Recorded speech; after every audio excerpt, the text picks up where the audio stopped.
আজকে লালমনিরহাটকে যারা অবহেলা করে তারা লালমনিরহাট বেড়াতে আসবে, কক্সবাজার না গিয়ে। চিত্র পরিবর্তন হয়ে যাবে। আর আমরা লালমনিরহাটবাসী সবচেয়ে বেশি ক্ষতিগ্রস্ত হচ্ছে তিস্তা নদীর দ্বারা।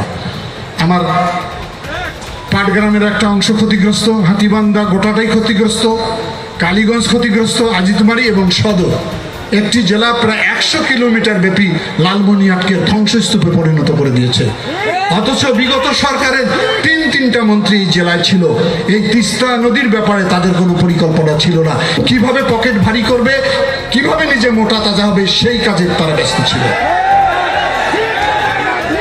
অথচ আমার এলাকার মানুষ ভূমিহীন হয়ে গেছে, ফকির হয়ে গেছে, ভিক্ষুকে পরিণত হয়েছে, সে ব্যাপারে তাদের কোনো কথা বলে নাই। আমি আপনাদের সন্তান হিসেবে আমি একটা ডাক দিয়েছিলাম, জাগো হে তিস্তা বাঁচাই। আমার জীবনের হুমকি হয়েছে এটা আন্তর্জাতিক কারণে, জিও পলিটিক্সের কারণে। তারপর আমি এখান থেকে পিছিয়ে যাচ্ছি না। আমার নেতা তারেক রহমানকে আমি নিয়ে এসেছি 11টা পয়েন্টে।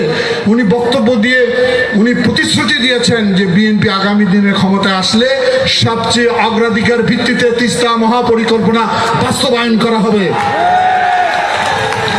এই একটা মহাপরিকল্পনা যদি বাস্তবায়ন হয় তাহলে লালমনিরহাটের অনেক কাজ না করলেও চলবে। আজকে লালমনিরহাটকে যারা অবহেলা করে তারা লালমনিরহাট বেড়াতে আসবে, কক্সবাজার না গিয়ে। সঠিক কাজটাই করেনি তারা।